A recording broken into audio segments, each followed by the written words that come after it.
जय हिंद फ्रेंड, हिंदी और प्राइड में आप सभी का स्वागत है।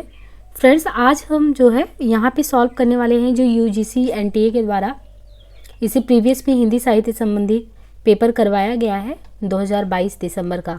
तो उस प्रैक्टिस सेट को लेकर आए हैं और कंटिन्यूअस ये सीरीज आपके लिए इसी तरीके से आती रहेगी, क्योंकि दिसंबर का देखिए एग्ज़ाम तो बहुत ही पास में है। अब लगातार यदि आप प्रैक्टिस करते हैं तो यही है कि आपकी परीक्षा में जो है सफलता लगभग सुनिश्चित हो जाती है, क्योंकि लगभग वही चीज़ अगर आपने पढ़ लिया है और रिपीटेड क्वेश्चन भी आपके हेल्प करते हैं, तो यहाँ से अगर आप उन्हीं टॉपिक्स को रिवाइज करेंगे तो ये बहुत ही ज़्यादा आपके लिए हेल्पफुल सिद्ध होगा। यहाँ पे देखिए एनटीए का जो पाठ्यक्रम है हिंदी साहित्य से संबंधित, तो यहाँ पे जो इकाई 1 है भाषा संबंधी और 2 है हिंदी साहित्य के इतिहास संबंधी, है ना। इसी तरीके से साहित्य शास्त्र है, वैचारिक पृष्ठभूमि, कविता, कहानी, उपन्यास, ये सभी हैं। तो चलिए हम बात करते हैं बिना देरी के जो यूजीसी एनटीए नेट के द्वारा दिसंबर 2022 में कंडक्ट कराया गया था एग्ज़ाम, उसके ये पहली पाली जो परीक्षा तिथि है, तो उसमें जो प्रश्न पत्र का हल है पहली पाली का उसका है। यहाँ पे देखिए पहला क्वेश्चन है, साथ ही साथ आप कोई कॉपी पेन लेके बैठिए और सॉल्व करिए क्वेश्चन को, और इनकी व्याख्या जो हम करवाएंगे, सिर्फ ये क्वेश्चन ही नहीं है, क्वेश्चन के साथ आपको व्याख्या में मिलेगा, तो बहुत ही अच्छे से आप साथ में सॉल्व करिए। देखिए यहाँ पे पहला क्वेश्चन है कि भाषा के रूप में अवधि का प्रथम प्रयोग किस रचना में मिलता है? खालिक बारी में, चंदायन में, उक्ति व्यक्ति प्रकरण में, मृगावती में। तो भाषा के रूप में जो अवधि का प्रथम प्रयोग मिलता है, भाषा के रूप में अवधि का प्रथम प्रयोग खालिक बारी में मिलता है। खालिक बारी क्या है? ये खालिक बारी अमीर खुसरो की रचना है और अवध क्षेत्र में व्यवहारिता ये बोली ही अवधि कहलाई।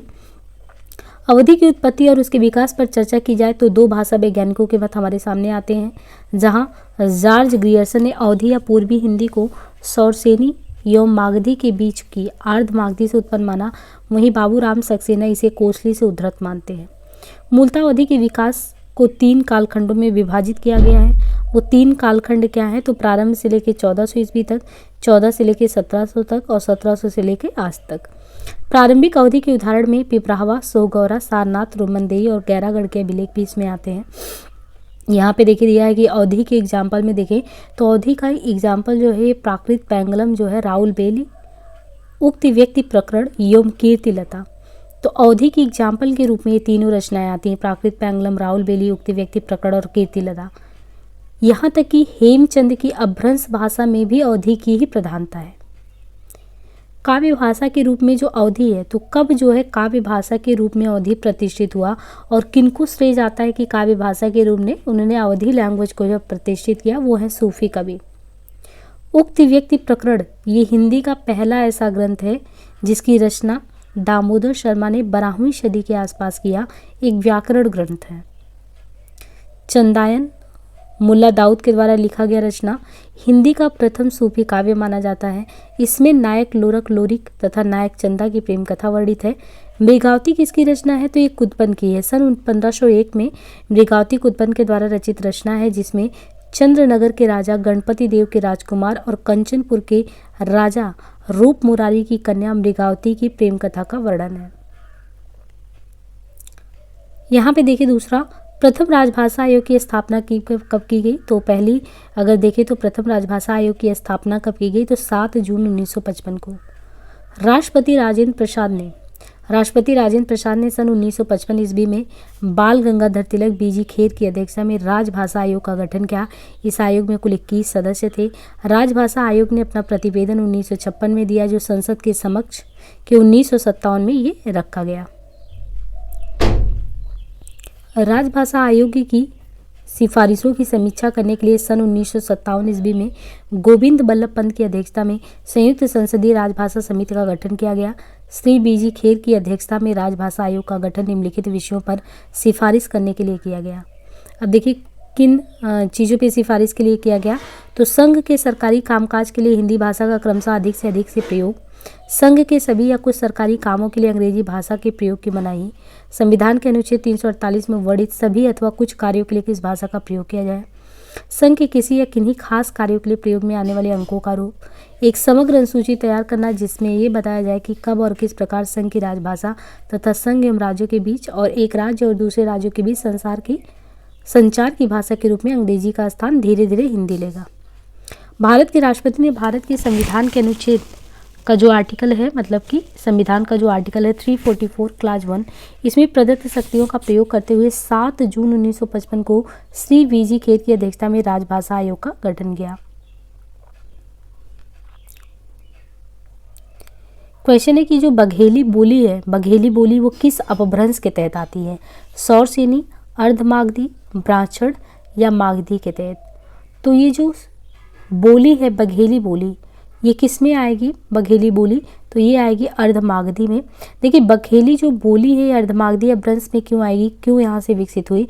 तो उत्तर भारत में अपभ्रंश के कुल 7 भेद रूप प्रचलित थे जिनमें आधुनिक भारतीय भाषाओं का जन्म होता है। अब यहाँ से आप देखिए, जैसे ये सौरसेनी अपभ्रंश है, सौरसेनी अपभ्रंश में पश्चिमी हिंदी और राजस्थानी, गुजराती ये तीनों आते हैं।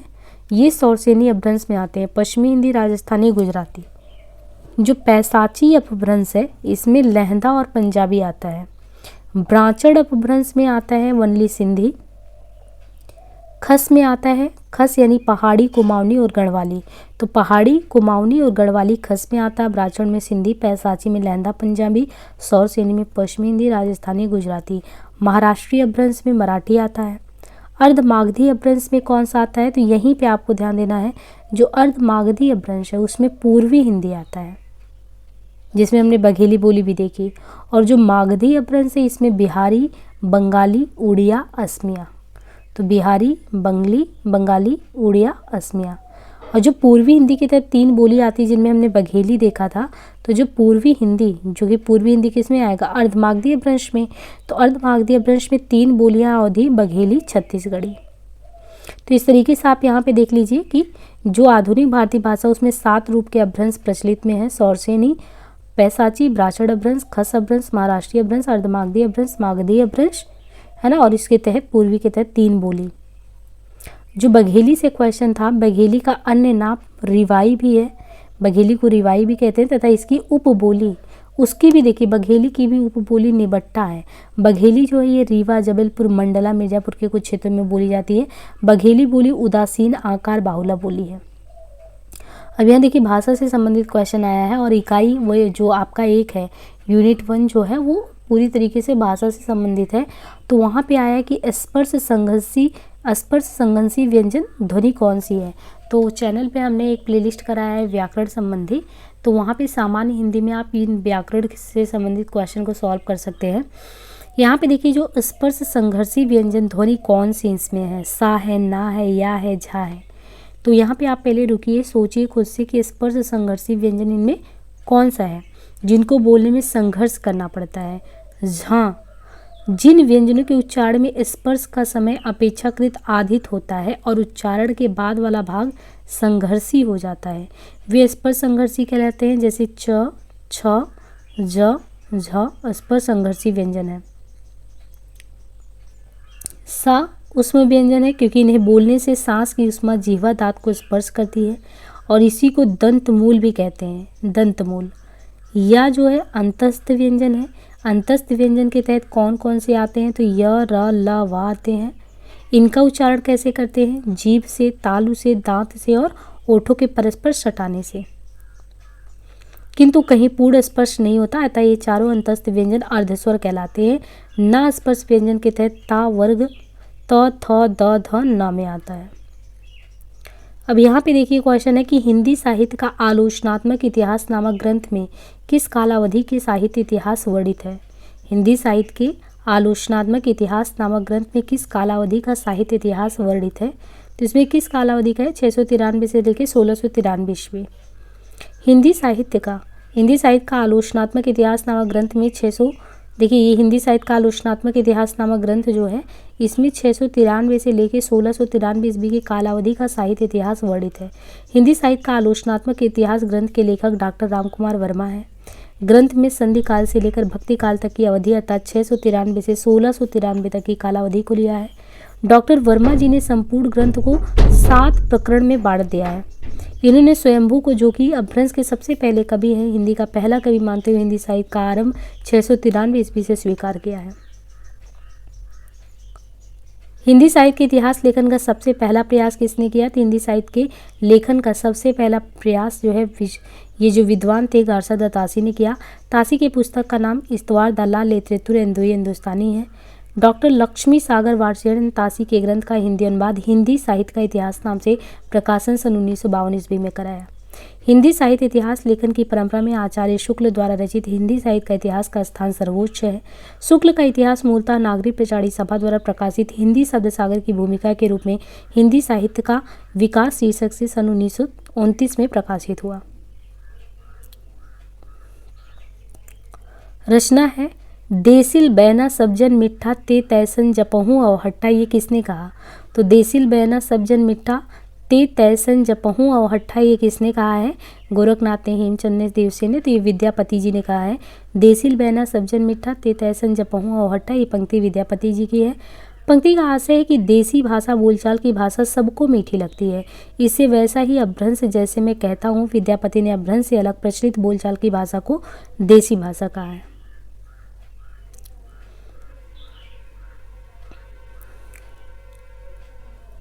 यहाँ पे कह रहे हैं कि बालचंद बिजवाई भाषा दुही नहीं लगाई दुज्जन हासा। ये भी पंक्तियाँ जो है विद्यापति की है। देवसेन नामक एक जैन ग्रंथकार हुए हैं, उन्होंने सन 933 ईस्वी में श्रावकाचार नाम की एक पुस्तक दोहों में बनाई थी, जिसकी भाषा क्या थी? वो अपभ्रंश के बहुत ही करीब थी।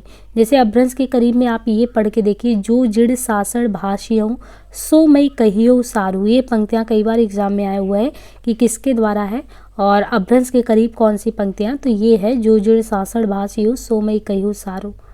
तो ये जो पंक्तियाँ हैं ये जैन ग्रंथकार देवसेन के द्वारा उन्होंने श्रावकाचार्य रचित रचना उनकी है, तो ये उनका अपभ्रंश के करीब लगता है। बाकी गोरखनाथ का नाथ पंथ बौद्धों की वज्रयान शाखा से निकला हुआ माना जाता है। तो इनके द्वारा जो ये पंक्तियाँ उद्धृत है, इम्पॉर्टेंट है। नौलख पातर आगे नाचे पीछे सहज अखाड़ा, ऐसे मन लो खेले तब अंतर बसे भंडारा। हेमचंद्र जो कवि हैं, इनके द्वारा व्याकरण ग्रंथ लिखा गया है शब्दानुशासन। शब्दानुशासन सिद्ध हेम नाम से प्रसिद्ध है। इसी को शब्दानुशासन को सिद्ध हेम भी कहते हैं और लिखने वाले हैं हेमचंद। इनके द्वारा अन्य पुस्तकों के बारे में बात करें तो जैसे कुमार पाल चरित्र, योग शास्त्र, प्राकृत व्याकरण, छंदोनुशासन और देसी नाम माला। तो कुल मिला के हमने सिद्ध हेम शब्दानुशासन देखा ही, कुमार पाल चरित्र, योग शास्त्र, प्राकृत व्याकरण, छंदोनुशासन और देसी नाम माला कोश। राधा के प्रेम संवेदन के माध्यम से जीवन को समझने का एक सफल प्रयत्न किस रचना में है? राधा के प्रेम संवेदन के माध्यम से जीवन को समझने का एक सफल प्रयत्न किस रचना में है? लोकायतन, संशय की एक रात, आत्मजयी, कनुप्रिया। तो ये कनुप्रिया में है। कनुप्रिया जो है, कनुप्रिया में राधा के प्रेम संवेदन के माध्यम से जीवन को समझने का एक सफल प्रयास किया गया है। इसका प्रकाशन सन 1959 ईस्वी में। कनुप्रिया पूर्वमान्य रूप में नहीं, एक नए अर्थ में प्रबंध काव्य है। इसमें कृष्ण के साथ बीते जो राधा के तन में क्षण, उनकी विभिन्न स्थितियों को दर्शाया गया है। यह एक ऐसा प्रबंध काव्य है जो आधुनिक शिल्प और भावबोध दोनों को आत्मसात कर सका। कनुप्रिया अपनी संवेदात्मक गहराई और शिल्प की ताजगी के कारण एक विशिष्ट उपलब्धि है। लोकायतन के बारे में बात करें तो लोकायतन जो है वो 1964 में सुमित्रा नंदन पंत की प्रबंध कृति के रूप में जाना जाता है, जिसमें कवि ने भारत जीवन की स्वाधीनता के पहले और बाद की कथा जो है इन दोनों को लिया। ये 2 खंडों में टोटल विभाजित है लोकायतन। आत्मजयी जो रचना है ये 1965 में आत्मजयी रचना है कुंवर नारायण की प्रबंध कृति। यह कठोपनिषद के नचिकेता प्रसंग पर आत्मजयी जो है आधारित रचना है। नरेश मेहता की बहुत ही प्रसिद्ध रचना है संशय की एक रात। ये 1962 में राम के मन की जो संशय हैं उनको चिन्हित करती हुई रचना है। नरेश मेहता की अन्य रचनाएं हैं वन पाखी सुनो, बोलने दो चीड़ को, चैत्या, उत्सवा आदि। अयोध्या सिंह उपाध्याय हरिओद द्वारा रचित ठेठ हिंदी का ठाठ किस विधा की रचना है? तो ठेठ हिंदी की ठाठ जो है अयोध्या सिंह उपाध्याय के द्वारा जो रचना है ये उपन्यास विधा के तहत आता है। अब देखिए उपन्यास विधा के तहत इनके अधकिले फ्यूल भी है। ठेठ हिंदी का ठाठ तो प्रसिद्ध है ही, साथ में इनकी जो रचना है अधकिले फूल 1907 में धार्मिक अंधविश्वासों का कुपरिणाम दिखाया गया है इसमें। ठेठ हिंदी का ठाठ 1899 इनकी अपेक्षाकृत प्रसिद्ध रचना है। तो ठेठ हिंदी का ठाट 1899 में, अधखिले फूल 1907 में। ये धार्मिक अंधविश्वासों का परिणाम दिखाया गया है। हरियोध जी जो है 1865 से 1947 का समय द्विवेदी युग के प्रख्यात कवि होने के साथ साथ उपन्यासकार, आलोचक, इतिहासकार भी थे। इनके काव्य ग्रंथों में प्रियप्रवास इनका 1914 में, पद्म प्रसून 1925 में, चुभते चौपते चोखे चौपते 1932 में, बोलचाल रस कलश तथा वैदेही वनवास, तो वैदेही वनवास जो है इनका 1740 में। इनमें से जो प्रिय प्रवास खड़ी बोली में लिखा गया प्रथम महाकाव्य है। रस कलश की रचना ब्रजभाषा में हुई है तथा प्रिय प्रवास और वैदेही वनवास की रचना जो है खड़ी बोली में थी। यहाँ भी बारीकी से ध्यान रखना है। प्रिय प्रवास खड़ी बोली में लिखा गया है, जो कि खड़ी बोली में लिखा गया प्रिय प्रवास पहला महाकाव्य है। बाकी रस कलश की रचना ब्रजभाषा में, प्रिय प्रवास और वैदेही वनवास की रचना खड़ी बोली में है। इनको कवि सम्राट की उपाधि मिली है। प्रिय प्रवास पर इन्हें देखिए, जो प्रिय प्रवास इनकी रचना हरियोध जी की, इस पर इन्हें हिंदी का सर्वोत्तम पुरस्कार मांगला प्रसाद पारितोषिक भी प्रदान किया गया है। इसी प्रकार चुभते चौपते, चोखे चौपते और बोलचाल मुहावरेदार भाषा में रचित सफल काव्य कृतियां हैं। प्रश्न है कि चिट्ठियां हो तो हर कोई बाँचे, निम्न में से किस साहित्यकार के ये पत्रों का संग्रह है? तो ये चिट्ठियां हो तो हर कोई बाँचे, ये पत्रों का संग्रह है। ये नागार्जुन अज्ञेय, रेणु विद्यानिवास मिश्र, एक इनके पत्रों का संग्रह है। तो ये रेणु के द्वारा चिट्ठियां होते हो हर कोई बाँचे, ये फणीसोनाथ रेणु के पत्रों का संग्रह है। इनका संपादन जो है भारत यायावर ने किया था। इसमें रेणु द्वारा कुल कितने, तो कुल रेणु द्वारा 65 व्यक्तियों को लिखे गए तरह तरह के जो पत्र हैं रेणु जैसे संवेदनशील और प्रयोग धर्मी रचनाकार के जीवन संघर्ष के अंतरंग और विश्वसनीय दस्तावेज हैं। कृष्णदत्त पालीवाल ने पत्र संवाद अज्ञेय और नंदकिशोर आचार्य के पुराने नए लेखकों को अनगिनत पत्र लिखे। इन्होंने अज्ञेय के पत्र का संपादन, तो अज्ञेय के पत्र का संपादन किसने किया है? डॉक्टर विश्वनाथ प्रसाद तिवारी ने किया। विद्यानिवास मिश्र ललित निबंधकार हैं। इनके ललित निबंधों में तुम चंदन हम पानी, वसंत आ गया पर कोई उत्कंठा नहीं, चितवन की छां है। और नागार्जुन के पत्रों के बारे में बात करें तो नागार्जुन के पत्रों 1987 का संपादन नरेंद्र कोहली ने किया। नागार्जुन के पत्रों 1987 का संपादन नरेंद्र कोहली ने किया। पत्र साहित्य हिंदी गद्य की नवीनतम विधाओं में से सबसे कम समृद्ध है। पत्र लेखन तो लिखने की कला के आविष्कार के साथ ही आरंभ हुआ होगा, किंतु साहित्य की एक मूल्यवान विधा मानकर प्रकाशित करने और उसके कला रूप का विश्लेषण करने की प्रवृत्ति सर्वथा नई है।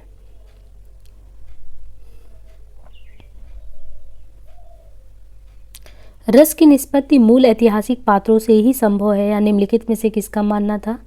रस की निष्पत्ति मूल ऐतिहासिक पात्रों से ही संभव है, निम्नलिखित में से किसका मानना था? भट्ट लोलट, शंकुक, भट्टनायक, अभिनवगुप्त। तो ये किसके द्वारा है? भट्ट लोलट के द्वारा। रस की निष्पत्ति मूल ऐतिहासिक पात्रों में ही संभव है, यह मत भट्ट लोलट का। इसके वर्णन में निपत्ति शब्द का प्रथम प्रयोग भरतमुनि के रस सूत्र में मिलता है। विभावानुभावा व्यभिचारी संयोग दशा निष्पत्ति भरतमुनि के परवर्ती आचार्यों में रस सूत्र में आए संयोग और निष्पत्ति को लेकर विवाद रहा है। इन आचार्यों के सैद्धांतिक व दार्शनिक आधार निम्नवत है। अब यहाँ पे देखिए आचार्य सिद्धांत और दार्शनिक मत क्रमशः दिए गए हैं। जैसे भट्ट लोलट, आचार्य भट्ट लोलट, इनके द्वारा है उत्पत्ति या आरोपवाद, और ये उत्पत्ति या आरोपवाद मीमांसा दर्शन से जुड़ा है। शंकुक के द्वारा अनुमति, तो अनुमति जो मिला है वो शंकुक दर्शन, इनका सिद्धांत है। अनुमति जो है न्याय, तो जब भी न्याय जो है अनुमति मिलेगा, क्या न्याय किससे संबंधित? तो न्याय अनुमति से है, उत्पत्ति मीमांसा से है, और भट्ट नायक का है भुक्ति या भोगवाद, ये सांख्य से है। अभिनव गुप्त का अभिव्यक्ति है, तो ये शैव दर्शन से। ये बहुत क्वेश्चन आता है, इनको ध्यान देना है। आचार्य भट्ट लोलट को भरत के रस सूत्र का प्रथम व्याख्याता भी माना जाता है। तो भट्ट लोलट को भरत के रस सूत्र का प्रथम व्याख्याता माना जाता है।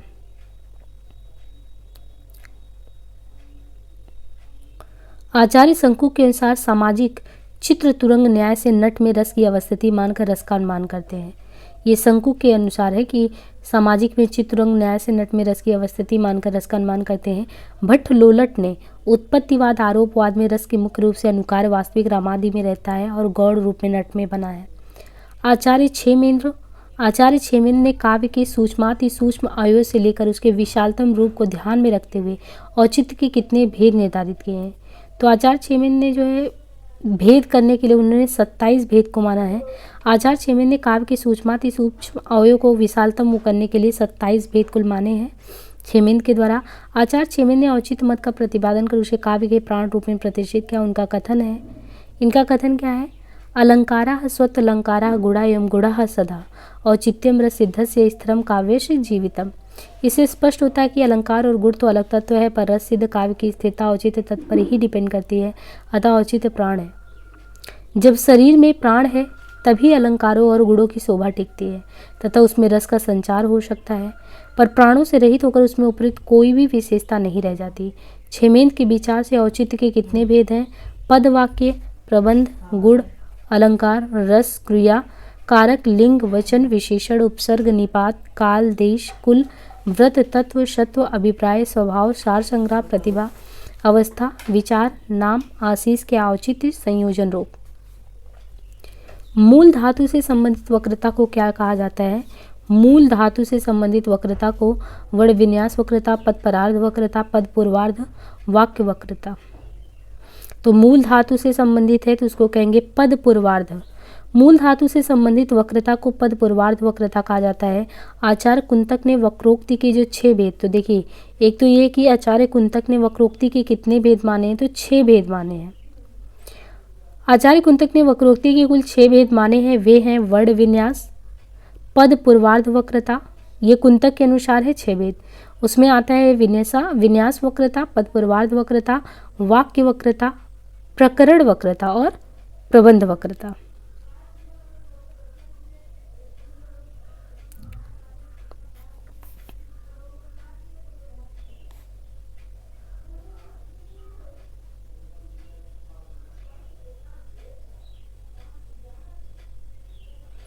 पद पूर्वार्ध वक्रता यह पद वक्रता का एक रूप है।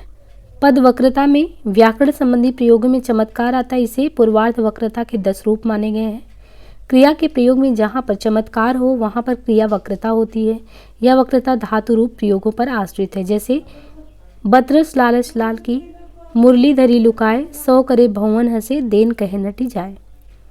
यहाँ पे देखिए वर्ण विन्यास वक्रता क्या होता है? इसके तहत वर्णों के इस प्रकार का संगठन आता है जिससे चमत्कार उत्पन्न हो सके। इसके तहत शब्दालंकार, अनुप्रास, यमक, विभिन्न वृत्तियों एवं शब्द गुणों का समावेश है। पद परार्ध में क्या होता है? इसके तहत पद के परार्ध में प्रकट विशेषताओं का संकेत है। यह वक्रोक्ति काल, कारक, संख्या, पुरुष, उपग्रह, प्रत्यय तथा पद वक्रता के रूप में अभिव्यक्त होता है। तो इस तरीके से आपको देखने को मिल रहा है कि यहाँ पे जो भी क्वेश्चन किए गए हैं, तो यहाँ पे देखिए जो भी क्वेश्चन आए हुए हैं आपके यूजीसी नेट में 2022 में पेपर में, तो इसको अगर हम व्याख्यायित करें तो कितना ज़्यादा अलग अलग के डाइवर्सिफाइड नेचर से क्वेश्चन है। तो ये फ़ायदा आपका होता है कि अगर आप इन क्वेश्चन पेपर को ही लगाते हैं, डायरेक्ट सॉल्व करते हैं। अब देखिए ये क्वेश्चन आपका लिरिकल बैलेट्स से आया हुआ है। लिरिकल जो बैलेट्स है 1978 किन 2 कवियों की कविताओं का संग्रह है? तो साहित्य शास्त्र एक यूनिट आपके पाठ्यक्रम में है, तो यहाँ से ये क्वेश्चन है लिरिकल बैलेट्स का क्वेश्चन। लिरिकल बैलेट्स 1978 में लिखा गया है, ठीक है। ये किन 2 कवियों का जो है ये संग्रह है? तो लिरिकल बैलेट्स है वर्ड्सवर्थ और कॉलरिज का। और 1798 इसका समय बताया है कि लिरिकल बैलेट्स जो है ये 1798 में वर्ड्सवर्थ एवं कॉलरिज की कविताओं का संग्रह है। यहाँ 1978 दिया है कि लिरिकल बैलेट्स 1978, लेकिन लिरिकल बैलेट्स जो है 1978 के बजाय 1798 में ये वर्ड्सवर्थ और कॉलरिज की कविताओं का संग्रह है। देखिए वर्ड्सवर्थ जो थे ये 1795 ईस्वी में कॉलरिज के अभिन्न मित्र बने। वर्ड्सवर्थ जो थे कॉलरिज के मित्र कब बने? 95 में। उनके ही सहलेखन में लिरिकल बैलेट नामक कविताओं का पहला संस्करण 1798 में, 95 में मित्र बनते हैं और 95 के बाद 98 में प्रकाशित में ये लिरिकल बैलेट आता है। लिरिकल बैलेट को स्वच्छंदतावादी काव्य आंदोलन का घोषणा पत्र भी मानते हैं। लिरिकल बैलेट के 4 संस्करण प्रकाशन में आए और उसकी भूमिका को वर्ड्सवर्थ की आलोचना का मूल माना जाता है जो निम्नलिखित है। तो पहले तो ये वर्ड्सवर्थ इनके मित्र बने कॉलरिज के 95 में, फिर ये आया, फिर ये कहा जाता है कि जो 4 संस्करण में आया उनकी भूमिका जो है उस भूमिका को वर्ड्सवर्थ की आलोचना का मूल माना जाता है कि जो वर्ड्सवर्थ आलोचना करते उसका मूल वही भूमिका ही है।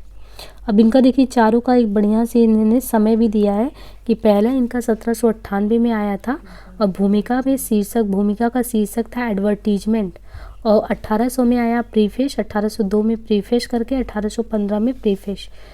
प्रश्न में लिरिकल बैलेट के रचनाकाल 1798 ईस्वी दिया गया है, जो कि गलत है, क्योंकि इसका रचनाकाल जो है ये 1978 यहाँ दिया है, ये गलत है, इसको ध्यान रखिए, गलत है, ये 1798 सही है।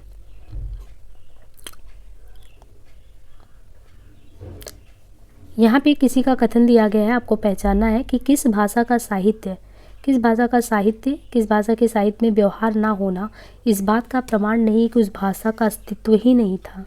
ये कथन किस लेखक का है? शुक्ल जी का, राम कुमार जी का, धीरेन्द्र शर्मा, मिश्रबंधु। तो किस भाषा का साहित्य में कि व्यवहार नहीं है, तो इससे ये पता चलता है कि भाषा का अस्तित्व ही नहीं है, ये शुक्ल जी का कहना है।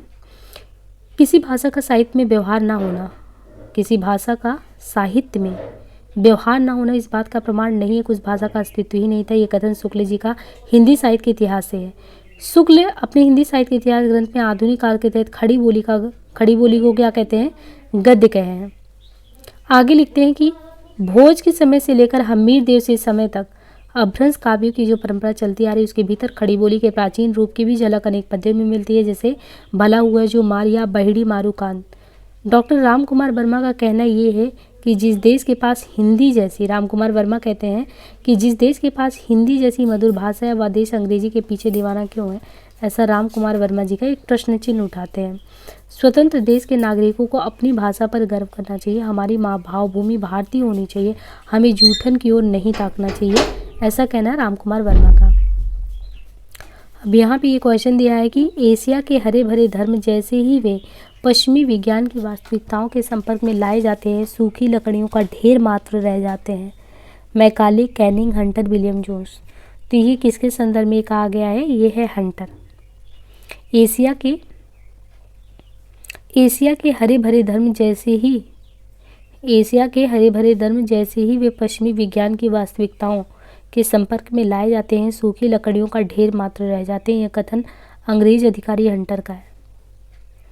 लॉर्ड मैकाले को भारत में अंग्रेजी भाषा और भारतीय शिक्षा का जनक माना जाता है। लॉर्ड मैकाले एक सुयोग्य शिक्षा शास्त्री, राजनीतिज्ञ एवं कुशल प्रशासक थे। मैकाले के विवरण पत्र का प्रमुख अंश क्या है? सरकार स्कूल तथा कॉलेज स्तर पर शिक्षा का माध्यम अंग्रेजी करे तथा इसके विकास के लिए कई प्राथमिक विद्यालयों के स्थान पर कुछ स्कूल तथा कॉलेज खोल जाए। विलियम जोन्स भारत के प्रति खास तरह का रवैया रखते थे। प्राचीन काल अपने वैभव के शिखर पर थी, परंतु बाद में उसका तन होता चला गया।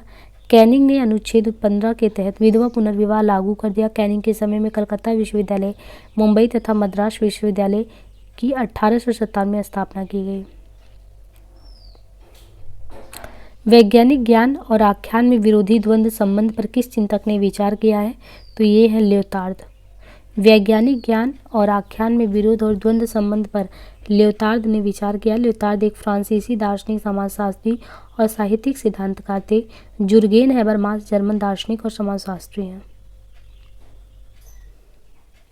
उद्दंड मार्तंड को प्रकाश में लाने का श्रेय निम्नलिखित में से किस विद्वान को जाता है? तो ये है वजेंद्र नाथ बंदोपाध्याय। ये उद्दंड मार्तंड जो है ये पत्रिका है, इसको किसने प्रकाश में लाने का कार्य किया? इसको जो है सबके सामने लाए हैं वजेंद्र नाथ बंदोपाध्याय। उद्दंड मार्तंड को प्रकाश में लाने का श्रेय वजेंद्र नाथ बंदोपाध्याय को दिया जाता है। हिंदी पत्रकारिता का जन्म हिंदी प्रदेश से दूर कलकत्ता नगरी में हुआ। प्राप्त सामग्री के आधार पर हिंदी का पहला पत्र जो है उद्दंड मार्तंड था। इसका प्रकाशन 30 मई 1826 को हुआ। पंडित जुगल किशोर इसके संपादक थे। उद्दंड मार्तंड के प्रकाशन दिन को आधार मानकर 30 मई को ही राष्ट्रीय हिंदी पत्रकारिता दिवस भी मनाया जाता है। चौसरिया के खेल मेरे जुग मिलन की आस, नर्द अकेली रह गई रे नहीं जीवन की आस। कबीर की इस पंक्ति में नर्द शब्द का क्या मतलब है? अब ये चौसरिया के खेल मेरे जुग मिलन की आस, नर्द अकेली रह गई रे नहीं जीवन की आस। ये कबीर की इस पंक्ति में नर्द शब्द का क्या मतलब है? आत्मा, खिलाड़ी, नंद, गोटी। देखिए इसके माध्यम से जो है ये चौसर के खेल में जब दो गोटियाँ एक जगह इकट्ठी हो जाती हैं, उनकी उम्मीद में ही भक्त भीतर भीतर उतरता जाता है, सब कुछ दांव पर लगता जाता है। बस एक ही उम्मीद है कि कोई घड़ी तो आएगी जब दोनों गोटे एक जगह मिल जाएंगे, जहां मैं और तू का मिलन होगा। अगर गोटी अकेली रह गई तो फिर जीवन व्यर्थ है। जीवन का सारा अर्थ परमात्मा में डुबकी लगाने से तो गोटी कहा गया है। अंधेरी में कविता जो है ये पाठ्यक्रम में है, अंधेरी में कविता मुक्तिबोध जी का। तो अंधेरी में जो कविता है उसमें काव्यवाचक किसे पिता पिता ओ कहकर संबोधित करता है। तो कितनी बारीकी से क्वेश्चन पूछा गया है, मतलब हर एक यूनिट से लगभग क्वेश्चन पूछे गए हैं। अब इसमें देखिए, जब तक आपने अंधेरे में पूरी कविता नहीं पढ़ी हो तो आपको ये नहीं पता होगा कि जो काव्यवाचक काव्य कहने वाला है उसमें वो पितः पितः किसे कहता है। तो तालस्ताय को, सिरफिरा पगल को, तिलक को, गांधी जी को। तो ये कहता है तिलक को। अंधेरे में कविता में काव्यवाचक तिलक को पितः पितः कहकर संबोधित करता है। अंधेरे में जो कविता प्रकाशन में आया वो 1961 ईस्वी में प्रकाशन में आया।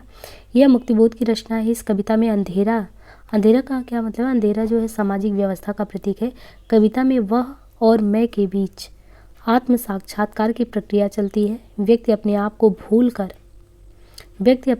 भूल कर वह पाने के लिए भटकता फिर रहा है। मैं अपनी सुविधाजीवी वृत्ति को छोड़ नहीं पाता है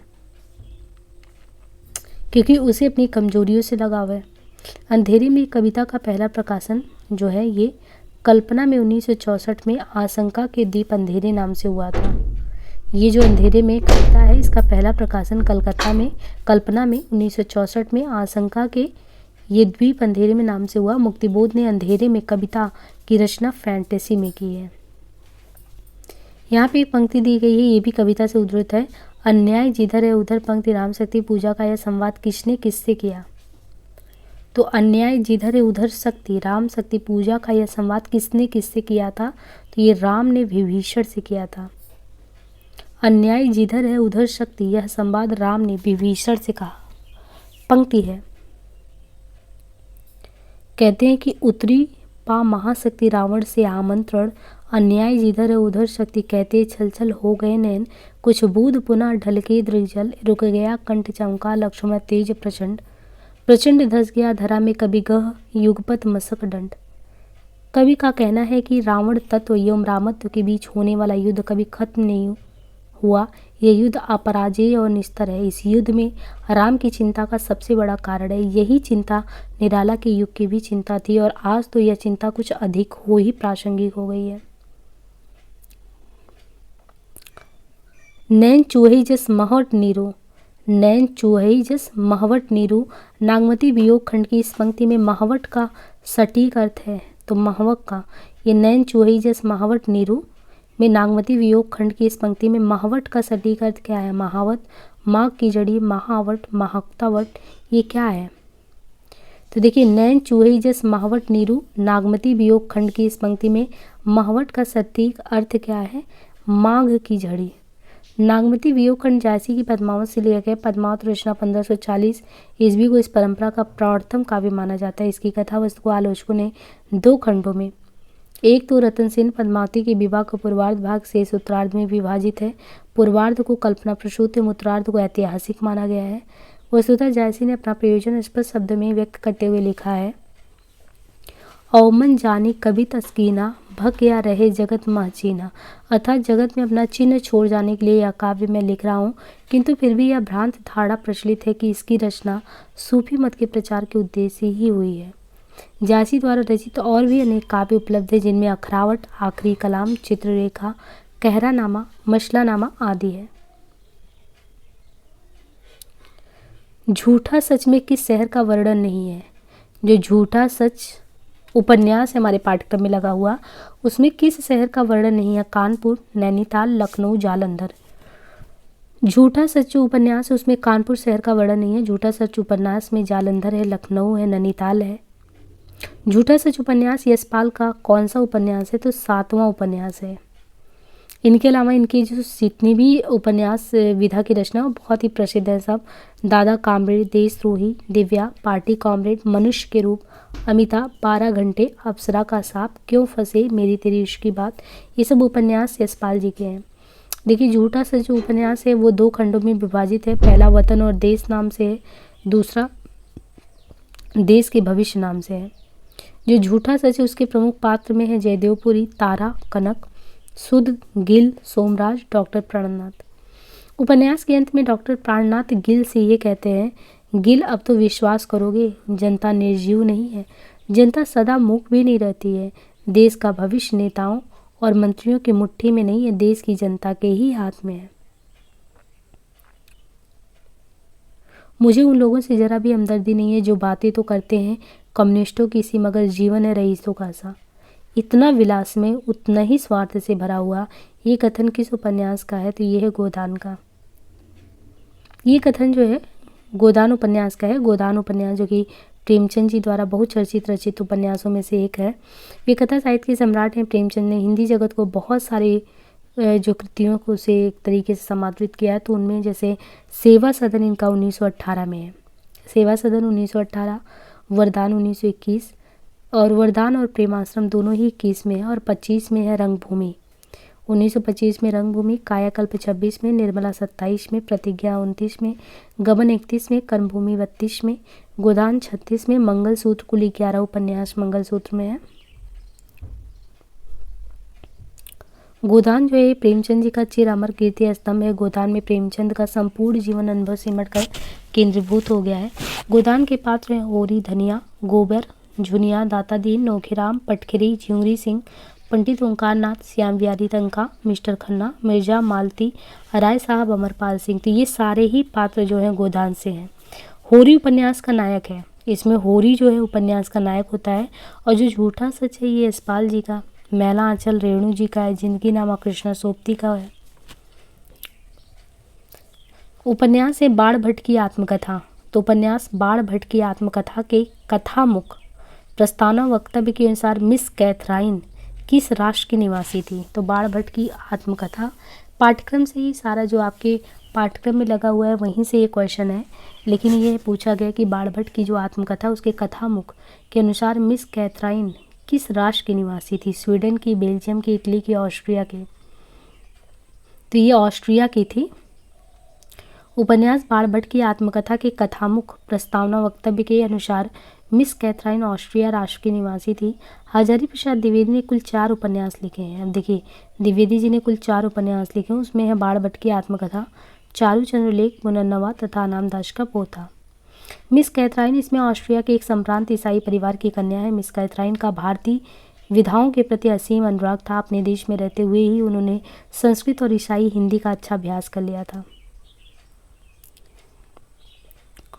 किस उपन्यास में पारंपरिक गीतों के साथ ही बाबा फरीद शाह लतीफ़ और बुल्ले शाह की कविताओं की बहुतायत से प्रयोग देखने को मिलती है? तमस में, जिंदगी नामा में, शेखर और जीवनी में, झूठा सच में। तो ये जो पारंपरिक गीतों के साथ ही बाबा जो फरीद शाह लतीफ़ और बुल्ले शाह, ये जो जिंदगी नामा जो कृष्णा सोपती का है। जिंदगी नामा उपन्यास में पारंपरिक गीतों के साथ ही बाबा फरीद शाह लतीफ़ और बुल्ले शाह की कविताओं का बहुतायत से प्रयोग देखने को मिलता है। कृष्णा सोपती ने अब तक कुल कितने? तो कुल 6 उपन्यास इन्होंने कृष्णा सोपती ने लिखे हैं, जिनमें इनके हैं सूरजमुखी अंधेरे के 1972 में, जिंदगी नामा सभी बहुत इंपॉर्टेंट है। सूरजमुखी अंधेरे के 1972 में, जिंदगी नामा इनका 1979 में है, दिलो दानिश इनका है 1993 में, समय सरगम 2000, गुजरात पाकिस्तान से गुजरात हिंदुस्तान 2017 तथा चैन्ना करके 2019 में। जिंदगी नामा एक बड़ा उपन्यास है इनका। जिंदगी नामा एक बड़ा उपन्यास है। इसमें पंजाब की विगत है कि जिंदगी का पूरा ब्यौरा प्रस्तुत किया गया है। जिंदगी नामा उपन्यास के प्रमुख पात्र कौन है? तो जिंदगी नामा उपन्यास के प्रमुख पात्र में साहनी, शाहजी, महरी चाची, रबिया, करम बीबी, सरफराज जोरावर है। उपन्यास तमस के रचनाकार भीष्मशानी, झूठा सच के यशपाल, शेखर एक जीवनी के अज्ञेय हैं। लाल पान की बेगम कहानी में बिरजू की माँ किसे टीसन वाली कहकर संबोधित करती है? तो यह है जंगी की पतोहू। टीसन मतलब कि स्टेशन वाली जो है, स्टेशन के बगल ही घर था तो उसे कह के। तो देखिए ये जब तक पढ़े नहीं होंगे तो कैसे पता चलेगा। वो कहती है कि अरे टीसन वाली तो रोती है काहे? बिरजू की माँ ने पोचकार कर कहा, आजा झट से कपड़ा पहनकर, सारी गाड़ी पटी हुई है, बेचारी आजा जल्दी। लाल पान की ये बेगम जो कहानी है उनके प्रमुख पात्र में बिरजू की माँ है, चंपिया है, सुनरी है। बिरजू की माँ चंपिया, सुनरी, मखनी फुआ, जंगी की पतेहू, राधे की बेटी। ठुमरी, अग्निखोर, आदिम रात्र की महक, एक सांवड़ी दोपहर की धूप, ये सभी कहानी संग्रह है रेणु जी के। ये सब कहानी संग्रह है। ठुमरी है, अग्निखोर है, आदिम रात्रि की महक, एक सांवड़ी दोपहर की धूप, ये सभी कहानी संग्रह है रेणु जी के। और रेणु की कहानियाँ हैं रसप्रिया, ठेस, तीसरी कसम उर्फ मारे गए गुलफाम, एक आदिम रात्रि की महक, पंच लाइट, पहलवान की ढोलक, संबदिया, अकल और भैंस, तीन बिंदिया। चंद्रदेव से मेरी बातें शीर्षक कहानी सर्वप्रथम किस वर्ष प्रकाशित हुआ था? ये 1904 में। चंद्रदेव से मेरी बातें जो है ये किस शीर्षक कहानी से, मतलब कि किस सन में प्रकाशन में आया? 1904 में। चंद्रदेव से मेरी बातें कहानी राजेंद्र बाला घोष बंग महिला की है। इनकी कहानियां हैं। चंद्रदेव से मेरी बातें 1904, कुंभ में छोटी बहू 1906 में, दुलाई वाली 1907, दलिया 1909 में। ये सभी सरस्वती पत्रिका में जो है प्रकाशित हुई। पत्रात्मक शैली में लिखी पहली कहानी है जिस पर श्री शंभू के चिट्ठी निबंध का प्रभाव देखा जा सकता है। इस कहानी में लॉर्ड कर्जन पर व्यंग किया गया है। कहानी में दो मुख्य पात्र हैं, भगवान चंद्रदेव और स्वयं लेखिका जो है। स्वयं लेखिका के रूप में यहाँ पे कौन है? बंग महिला करके हैं। आज तक कभी ऐसा ना हुआ ना कभी सुना, गजब हो गया, अंधेर पड़ गया, सिक्का बदल गया। कहानी में ये जो कथन है वो किसने किससे कहा है? नवाब बीबी ने साहनी से, शेरा से हुसैना ने, साहनी ने दाऊद खां से कहा है, अल्लाह बीबी ने साहनी से कहा है। तो आज तक कभी ऐसा नहीं हुआ ना कभी सुना। ये जो कहावत है ये नवाब बीबी ने साहनी से कहा। सिक्का बदल गया कहानी में प्रयुक्त कथन नवाब बीबी ने साहनी से कहा। यह कहानी कृष्णा शोभती की है। इसमें देश विभाजन की पृष्ठभूमि में नाते रिश्ते के एकाएक बदल जाने और झूठ में पड़ जाने की पीड़ा का संवेदनशील साक्ष्य है। इसमें प्रमुख पात्र हैं बेगू पटवारी, इस्माइल मसीद के मुल्ला, जैलदार, रसूली, नवाब बीबी। इनकी रचनाएं हैं डार से बिछुड़ी, मित्रों मरजानी, सूरजमुखी अंधेरे के, यारों के यार, तीन पहाड़, दिलो दानिश, जिंदा रुख, जिंदगी नामा, ए लड़की, कहानी बादलों के घेरे तथा संस्मरण हम हशमत है। पवित्रता माप है, मलिनता सुख का आलोचक है, दुख पूर्ण की कसौटी में पाप। ये जो संवाद है स्कंदगुप्त नाटक में, ये किस पात्र के द्वारा है? देवसेना देवकी के द्वारा, कमला के द्वारा या मालिनी के द्वारा? तो ये जो है जो ये कहा गया है कि पवित्रता की माप है, मलिनता सुख का आलोचक है, दुख पुण्य की कसौटी में पाप, ये कथन जो है स्कंदगुप्त नाटक में देवसेना का है। इसके प्रमुख पात्रों में यानी स्कंदगुप्त नाटक में स्कंदगुप्त हैं, कुमारगुप्त हैं, गोविंद हैं, पर्णदत्त हैं, चक्रपालित हैं, बंधु वर्मा, भीम वर्मा, मातृगुप्त, प्रपंच बुद्धि, सर्वनाग, कुमारदास, धातुसेन, पुरुगुप्त, भट्टार्क, पृथ्वीसेन, प्रख्यात कीर्ति, देवकी, अनंत देवी, देवसेना, विजया, कमला, रामा। देखिए सारे पात्रों के नाम दिए गए हैं, यहीं से आप याद कर सकते हैं। जो पात्रों से संबंधित क्वेश्चन आते हैं इन सारे पात्रों का नाम ध्यान रखिए। स्कंदगुप्त, कुमार, गोविंद, पर्णदत्त, चक्रपालित, बंधु वर्मा, भीम वर्मा, मातृ, प्रपंच बुद्धि, सर्वनाग, कुमारदास, धातुसेन, पुरुगुप्त, भट्टार्क, पृथ्वीसेन, प्रख्यात, देवकी, आनंद, देवसेना, विजया, कमला, रामा। स्कंदगुप्त का कथन क्या है कि अधिकार सुख कितना मादक और सारहीन होता है। प्रसाद के नाटक में अगर देखें तो उनके द्वारा 1910 में सज्जन, कल्याणी परिणय 1912 में, करुड़ालय 1912 में, प्रायश्चित 1913, राजश्री 1915, विशाख 1921, आजाद शत्रु 1922, जन्मेजय का नागयज्ञ 1926, कामना 1927, स्कंदगुप्त 1928, एक घूट 1930, चंद्रगुप्त 1931, ध्रुव स्वामी 1933 में। मानो कब दानों से भी दुर्दांत, पशु से भी बर्बर और पत्थर से भी कठोर, करुणा के लिए निरवकाश हृदय वाला हो जाएगा, नहीं जाना जा सकता। अतीत सुखों के लिए सोच क्यों, अनागत भविष्य के लिए भय क्यों, और वर्तमान को मैं अपने अनुकूल बना ही लूँगा, फिर चिंता है किस बात की। तो ये संवाद है चंद्रगुप्त नाटक में।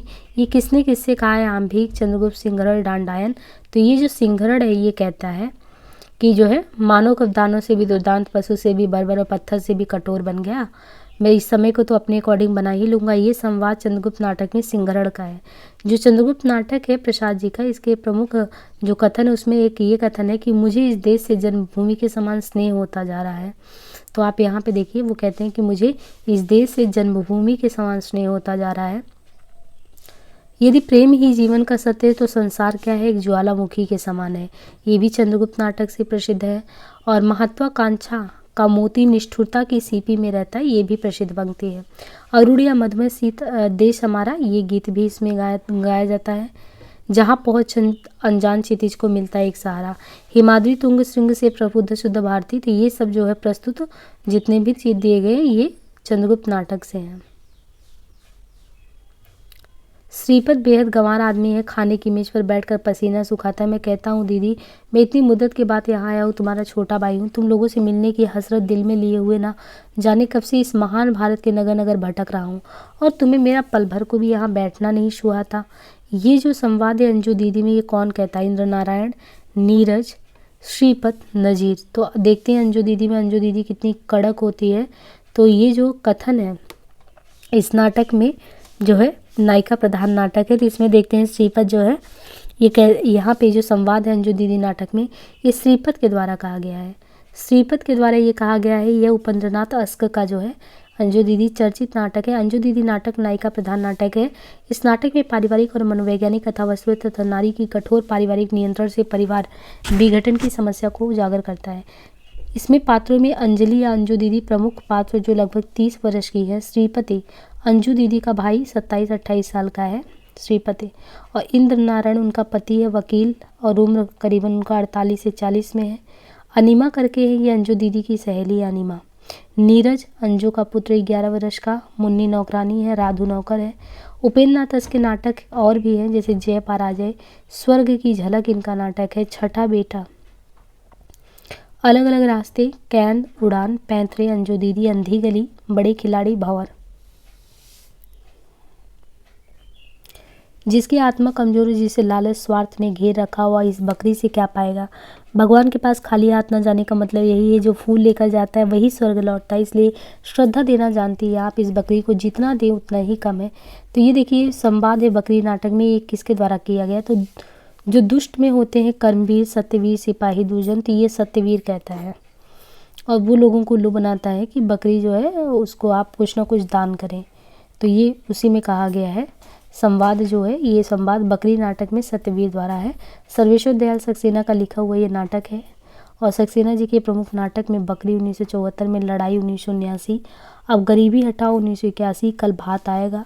बकरी नाटक के संबंध में दयाल का कहना है, यह नाटक हमारी स्वाधीनता की तलछट का चित्र है, तलछट जो समय बीतने के साथ गहरी होती गई है। इस नाटक की रचना उत्तर प्रदेश की नौटंकी शैली में हुई है। इसमें दोहा, चौबोला, बहरेत, बील, कहरवा आदि छंदों का प्रयोग किया गया है। नाटक के पात्र नट नटी, भिस्ती, दुर्जन सिंह, कर्म सिंह, सत्यवीर, विपत्ति, ये सभी हैं। हम दोनों एक ही नाव के यात्री थे। यह कथन किसके द्वारा किसके बारे में कहा गया है? तो ये है शिवरानी देवी ने प्रेमचंद जी के बारे में कहा। ये शिवरानी देवी ने प्रेमचंद के बारे में कहा है। हम दोनों एक ही नाव के यात्री थे। यह कथन शिवरानी देवी ने प्रेमचंद के बारे में कहा। पत्नी द्वारा लिखी गई प्रेमचंद की जीवनी प्रेमचंद घर में है कि इसका पहली बार प्रकाशन हुआ 1944 में। प्रेमचंद के बारे में तमाम जो लोग हैं उन्होंने कलम चलाई है। खुद उनके पुत्र अमृत नारायण ने कलम का सिपाही लिखा उनकी जीवनी। उनकी पत्नी शिवरानी ने एक जीवनी लिखी प्रेमचंद घर में है। शिवरानी देवी प्रेमचंद जी के साथ रहती हुई उनके जीवन की तमाम छोटी बड़ी घटनाओं की साक्षी रही हैं। शिवरानी ने क्यों लिखी होगी प्रेमचंद की जीवनी? उन्होंने साफ शब्दों में कहा, इस पुस्तक को लिखने का उद्देश्य उस महान आत्मा की कीर्ति फैलाना नहीं है, जैसा कि अधिकांश जीवनियों में होता है। वह यह कहती हैं कि यह पुस्तक साहित्यिक आलोचकों को भी प्रेमचंद साहित्य समझने में मदद पहुंचाएगी। मैं अब परिधियां लांघ सकती थी, सीमाएं तोड़ सकती थी। दरअसल सीमा में रहना मुझे सदैव कचोटता है, इसलिए सीमा को तोड़ने मात्र का आभास ही मुझे अत्यधिक सुखकारी लगता है। उपयुक्त कथन किस पुस्तक में है? तो ये आप हुदरी में है। ये कथन आप हुदरी पुस्तक में। आप हुदरी रमणिका गुप्ता की आत्मकथा है या एक जिद्दी लड़की की आत्मकथा है। आप हुदरी पंजाबी भाषा का शब्द है। इस पुस्तक में पंजाब की एक कुड़ीमार नामक कुप्रथा का वर्णन किया गया है। आप हुदरी जो रमणिका गुप्ता के जीवन की वास्तविकता को परत दर परत खोलती, बोल्ड एवं निर्भीक आत्मस्वीकृति की साहसी गाथा है, जिसमें लेखिका के बचपन से लेकर धनबाद तक की यात्रा और उसके काल, साहित्य, समाज सेवा और राजनीतिक संघर्षों को चिन्हित रचनाकार की अद्वितीय दुनिया थी। आप हुदरी में स्त्री बोल्ड लेखन का फलक बहुत व्यापक है। इस आत्मकथा का एक प्रमुख आयाम स्त्री मुक्ति से भी जुड़ा है। चंपा पात्र का निम्नलिखित में से किसके जीवन काल में महत्वपूर्ण स्थान रहा है? तो ये है हरिवंश राय बच्चन। चंपा पात्र का हरिवंश राय बच्चन के जीवन में, जो चंपा पात्र है, इस पात्र का हरिवंश राय बच्चन के जीवन में महत्वपूर्ण स्थान रहा। हरिवंश राय बच्चन ने 4 आत्मकथाएं लिखी, जिसमें क्या भूलूं क्या याद करूं, नीड़ का निर्माण, फिर बसेरे से दूर, 10 द्वार से सोपान। क्या भूलूं क्या याद करूं, इसमें उन्होंने अपनी पहली बीवी श्यामा के बारे में लिखा, और इस किताब को श्यामा की मौत पर खत्म किया था। क्या भूलूं क्या याद करूं को। और श्यामा से शादी से पहले बच्चन का एक अफेयर हुआ अपने दोस्त करकल की बीवी चंपा से, और ये करकल की मर्जी से था।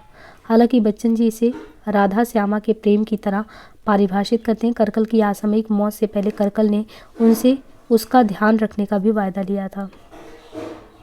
अध्यापिका शीला अग्रवाल ने किसके जीवन निर्माण में महत्वपूर्ण भूमिका निभाई है? रमणिका गुप्ता, मनु भंडारी, हरिवंश राय बच्चन, कृष्णचंद्र। तो यहाँ पे देखिए, ये जो शीला करके थी, मनु भंडारी कहती हैं उनके व्यक्तित्व पर दो लोगों का प्रभाव विशेष रूप से देखा जा सकता है। पहले उनके स्वयं के पिता मनु भंडारी जी के, दूसरा उनकी हिंदी अध्यापिका थी शीला अग्रवाल। मनु भंडारी के पिता का व्यवहार उनके जीवन को अत्यधिक प्रभावित किया। उनके पिता उनकी बड़ी उपेक्षा करते थे, इससे उनके मन में आत्मविश्वास की कमी हो गई। भविष्य में अपनी सफलता पर लेखिका को कभी भरोसा नहीं हुआ। पिता द्वारा लोगों पर शक करने की आदत भी उनके व्यक्तित्व में स्वतः ही आ गई।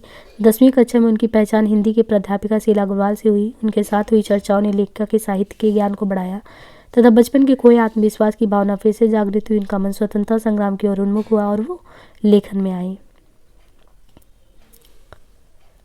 किसी देश में सभी पेट भरे हुए नहीं होते, किंतु वे लोग जहाँ खेत जोतते बोते वहीं उसके साथ यह भी सोचते हैं कि ऐसी कौन नई कलवा मसाला बनावे जिससे इस खेत में आगे से दूने अनाज उपजे। ये कहाँ से? दिल्ली दरबार दर्पण से, उड़जाग मुसाफिर से, शिव शंभू के चिट्ठे से, मजदूरी और प्रेम से। तो ये तो भारतवर्ष की कैसे उन्नति हो सकती यहाँ से है। और ये निबंध भारतेंदु जी का 1884 ईस्वी में बलिया के ददरी मेले में जो भाषण दिया गया था उससे लिया गया है। बाकी ये दिल्ली दरबार दर्पण भारतेंदु जी का है, शिव शंभू बालमुकुंद, उड़जाग मुसाफिर विवेकी राय का। रचनाएं स्वयं पाठकों से संवाद कर बहुत बताएंगी और यह भी बताएंगी कि लेखक का ध्यान रचनाओं में दो ही बिंदुओं पर रहा है, एक तो विचार चिंतन और दूसरा लालित्य। जो कह सके ललित निबंध ठहरी हुई विधा नहीं है, उपयुक्त कथन किस निबंधकार का है। तो ये कहना है कि रचनाएं जो है ये स्वयं पाठकों से संवाद कर बहुत बताएंगी कि यह भी बताएंगे कि लेखक का ध्यान रचनाओं में दो ही बिंदुओं पर रहा है, एक तो विचार चिंतन और दूसरा लालित्य। जो कह सके ललित निबंध ठहरी हुई है, तो ये कथन है विवेकी राय का। कथन विवेकी राय का या कथन उड़जाग मुसाफिर से उद्धृत है। विवेकी राय जो कि ललित निबंधकार हैं, इनके प्रमुख निबंध है। विवेकी राय के हैं मनबोध, मास्टर की डायरी, गंवई गंद गुलाब, फिर बैतलवा डाल पर, आस्था और चिंतन, जुलूस रुका है, उठ जाग मुसाफिर। हजारी द्विवेदी ललित निबंधकार, इनके प्रमुख निबंध संग्रह अशोक के फूल, कल्पलता, मध्यकालीन धर्म साधना, विचार वितर्क, कुटज, आलोक पर। इनके अंदर निबंध में कल्पतरु, साहित्य सहचर, नाखून क्यों बढ़ते हैं, देवदारू, वसंत आ गया, वर्षा, गणपति से घनश्यामा तक, मेरी जन्मभूमि, परंपरा और आधुनिकता, कुटज। विद्यानिवास मिश्र के निबंध है गांधी का करुड़स, चित्रणा, चिड़िया रैन, वशेरा, चितवन की छा, हल्दी धूप, कदम की फूली डाल, आंगन का पंछी और बंजारा मन, मैंने सील पहुंचाई, फागुन तेरे दिन, वसंत आ गया पर कोई उत्कंठा नहीं, साहित्य के सरोकार। और कुबेर नाथ राय जी का है प्रिया नीलकंठी, रसाखेटक, गंध मादन, निषाद मासुरी, विषाद योग, पर्ण मुकुट, महाकवि की तर्जनी, मणिपुतुल के नाम, मन पवन की नौका, किरात नदी में चंद्रमधु, दृष्टि अभिसार, मलाल, आगम की नाव, उत्तरकुरु। निम्नलिखित में से कौन विद्यानिवास मिश्र कृत निबंध नहीं है? साहित्य के सरोकार, छोटे छोटे सुख, कविता का देश, व्यक्ति व्यंजक, गद्य। तो इसमें से कौन सा विद्यानिवास का नहीं है? तो साहित्य के सरोकार, कविता का देश, व्यक्ति व्यंजक ये सब है। छोटे छोटे सुख ये नहीं है। छोटे छोटे सुख ये विद्यानिवास मिश्र का निबंध नहीं है। छोटे छोटे सुख निबंध जो है रामदरस मिश्र जी का है। कितने बजे बाबुल और कैक्टस, रामदरस मिश्र जी का निबंध संग्रह है। साहित्य के सरोकार, कविता का देश, व्यक्ति व्यंजक, गद्य, निबंध विद्यानिवास मिश्र जी का निबंध है।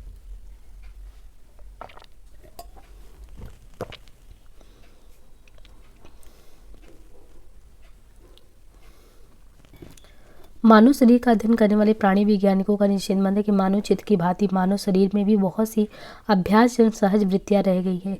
उपयुक्त पंक्तियां निम्न में से किस निबंध से हैं? श्री शंभू के चिट्ठे, मजदूरी और प्रेम, नाखून क्यों बढ़ते, उड़जाग मुसाफिर। तो ये है नाखून क्यों बढ़ते हैं। मानव शरीर का अध्ययन करने वाले प्राणी वैज्ञानिकों का निश्चित मानना है कि मानव चित्त की भांति मानव शरीर में भी बहुत से अभ्यासजन सहज वृत्तियां रह गई हैं। ये पंक्तियां नाखून क्यों बढ़ते हैं निबंध से है। यह निबंध द्विवेदी जी द्वारा रचित है। इनके अन्य निबंध इस प्रकार है। कल्पतरु, साहित्य सहचर, अशोक के फूल, देवदारू, वसंत आ गया, वर्षा, गणपति से घनश्याम तक, मेरी जन्मभूमि, घर छोड़ने की माया, अन्य निबंध संग्रहों में अशोक के फूल 1948, कल्पलता 1951, मध्यकालीन धर्म साधना 1952, विचार वितर्क 1957, विचार प्रवाह जो है 1959, कुटज 64, आलोक पर्व 1972। श्री शंभू के चिट्ठे बाल मुकुंद गुप्त का है। मजदूरी प्रेम सरदार पूर्ण सिंह, उड़जाग मुसाफिर विवेकी राय। स्वर ध्वनि के संबंध में निम्नलिखित तथ्यों पर विचार कीजिए। स्वरों का स्वतंत्र उच्चारण नहीं किया जा सकता। स्वरों का स्वतंत्र उच्चारण नहीं किया जा सकता। उच्चारण की दिशा से मूल स्वर 10 है। स्वर ध्वनि के उच्चारण में हवा आबाद गति से मुख्य विवर से निकलती है।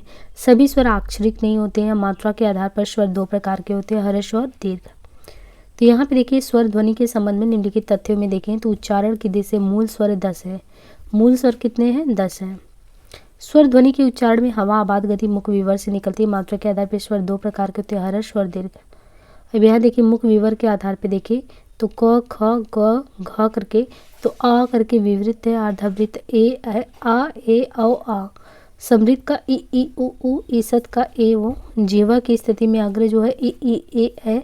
मध्य का सिर्फ मध्य का है आ। पश्च का ये है अ उ ओ। ओष्ठ पे आवृत्त है अ ई ये करके और वृत्तमुखी का। क्रिया के संबंध में निम्नलिखित तथ्य हैं। जिस क्रिया का फल कर्म पर नहीं कर्ता पर पड़ता उसे सकर्मक कहते हैं। सकर्मक क्या है? जिस क्रिया का फल कर्म पर नहीं कर्ता पर पड़ता है। जो क्रियाएं वाक्य के अंत में रहकर वाक्य को समाप्त करती हैं वो समापिका क्रिया कहलाती है।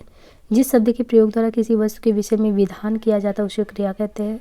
अकर्मक क्रिया में किसी कर्म का होना जरूरी है। क्रिया के मूल अंश को धातु कहते हैं।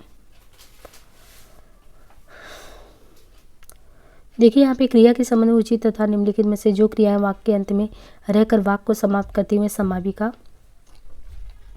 जिस शब्द के प्रयोग द्वारा किसी वस्तु के विषय में विधान किया जाता है उसे क्रिया कहते हैं। क्रिया के मूल अंश को धातु कहते हैं।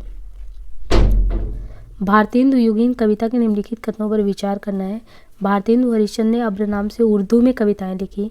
दशरथ विलाप और फूलों का गुच्छा खड़ी बोली में रचित है। जगमोहन सिंह कानपुर के रंगमंच और वहाँ की संस्था रसिक समाज से जुड़े थे। गीत गोविंदानंद और वर्षा विनोद भारतेंदु हरिश्चंद्र की रचनाएं हैं। भारतेंदु हरिश्चंद्र प्रात सम्मेलन कविता में बंगला के प्यार चंद का प्रयोग किया है। इनमें से आपको देखिए तो काफ़ी डेप्थ में देखिए क्वेश्चन पूछता है ना। तो भारतेंदु युगीन कविता के संबंध में अगर देखें तो इनके द्वारा दशरथ विलाप और फूलों का गुच्छा ये खड़ी बोली में दोनों ही रचना है। दशरथ विलाप फूलों का गुच्छा। गीत गोविंदानंद और वर्षा विनोद भारतेंदु जी की रचना है। भारतेंदु हरिश्चंद्र ने प्रातः सम्मेलन की कविता में बंगला प्यार चंद का प्रयोग भी किया है। भारतेंदु द्वारा रचित अन्य काव्य ग्रंथ में है प्रेमा सुवर्षण, सतसई श्रृंगार, मधुमुकुल भक्ति सर्वस्व, वैशाख महात्म्य, विनय प्रेम पचासा, उर्दू का स्यापा, बकरी बिलाप, अपवर्ग पंचक, विजयनी विजय वैजयंती, रिपुनाष्टक। गद्य विधाओं से संबंधित निम्न कथनों पर विचार करना है। जैसे ऋण जल धन जल ये रेणु द्वारा रचित बाढ़ और सूखे से संबंधित रिपोर्टार्ज है। कलम का मजदूर अमृत राय द्वारा लिखित प्रेमचंद की जीवनी है। ज्ञान मंडल बनारस द्वारा ही 2 खंडों में प्रकाशित साहित्य कोश के संपादक रामकुमार हैं। हजारी प्रसाद द्विवेदी अपने निबंधों में भारत के सांस्कृतिक इतिहास का पुनर्निर्माण करते हैं। दूसरी परंपरा की खोज विश्वनाथ त्रिपाठी द्वारा लिखित आलोचना की पुस्तक है। गद्य विधाओं से संबंधित रचना अगर देखें तो ऋण जल धन जल ये रेणु का है और बाढ़ और सूखे से संबंधित रिपोर्टाज का संकलन है। ज्ञान मंडल बनारस द्वारा 2 खंडों में प्रकाशित साहित्य कोश के संपादक रामकुमार हैं। हजारी द्विवेदी निबंधों में भारत के सांस्कृतिक इतिहास का पुनर्निर्माण करते हैं। रिपोर्टाज और लेखकों का नाम दिया है जैसे लक्ष्मीपुरा जो है रिपोर्टाज शिवदान सिंह चौहान का है।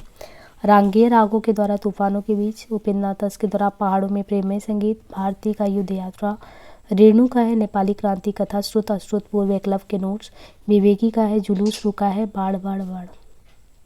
आत्मकथा के संबंध में निम्न कथनों पर विचार कीजिए। जैसे बनारसी दान जैन कृत अर्धकथानक हिंदी की प्रथम आत्मकथा मानी जाती है।